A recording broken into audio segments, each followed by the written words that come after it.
Berkaitan mungkin, dorongan ya ataupun juga desakan dari YLKI agar, pihak ataupun juga aparat yang, penegak hukum ini bisa menggandeng, artinya bisa berkolaborasi ya untuk menyelidiki mafia di balik ini semua begitu ya, penyebaran ataupun juga rantai pasok distribusi dari minyak kita seperti apa? Apakah memang ada concern tersendiri dari YLKI ke depannya begitu Pak Tulus?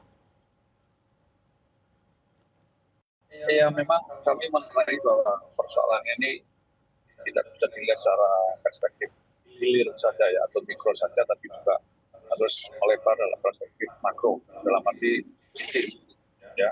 Oleh karena itu saya kira juga harus bongkar adanya kemungkinan dari sisi itu ya, mafianya seperti apa dan terusnya, sehingga diharapkan bisa menuntaskan persoalan secara secara jangka panjang ya, bukan kalau tidak diselesaikan dari sisi hulu, persoalan-persoalannya tidak dibongkar dari sisi hulu, saya menduga akan terjadi hal yang sampai di kemudian hari, jadi akan berulang. Ini kita harapkan ada proses hukum yang lebih komprehensif, edukatif di dalam mengusut adanya kasus minyak kita yang kurang takaran ini. Jangan dilihat secara mikro, tapi juga secara makro, dalam arti hulunya seperti apa. Oke, baik. Tapi pandangan YLKI apakah ada perspektif sendiri begitu untuk melihat, tadi ya Anda menyampaikan bahwa memang harus dilihat secara makro begitu, tapi pandangan dari YLKI sendiri seperti apa, Pak Tulus? Apa yang mungkin perlu diperbaiki? Tidak hanya dari sisi penegakan hukum saja, tapi mungkin dari sisi tata niaga. Apakah memang perlu ada perbaikan pengelolaan tata niaga juga ke depannya, Pak Tulus?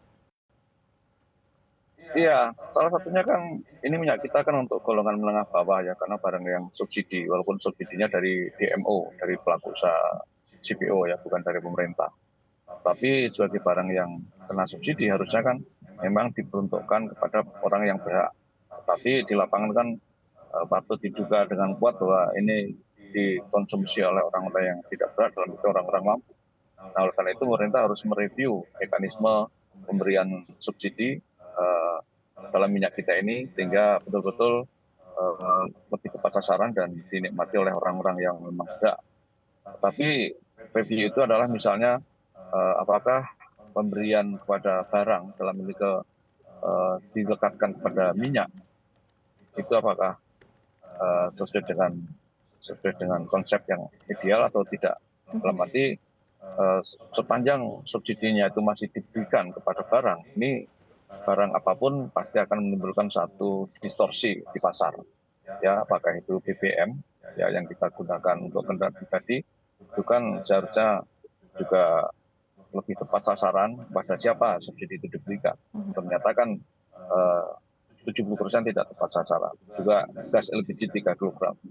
Nah, oleh karena itu review yang utama adalah bagaimana mekanisme pemberian subsidi itu agar by name by address, diterima orang yang betul-betul sesuai dengan nama dan alamatnya dan peruntukannya jelas. Nah, ini yang harus dikaji kembali adalah mekanisme pemberian subsidi di dalam minyak kita ataupun komoditas lain. Karena kita melihat kalau pemberian subsidi itu diberikan kepada barangnya, bukan kepada manusianya, kepada orangnya, tentu akan menimbulkan satu distorsi dan kemudian penyimpangan yang sistem.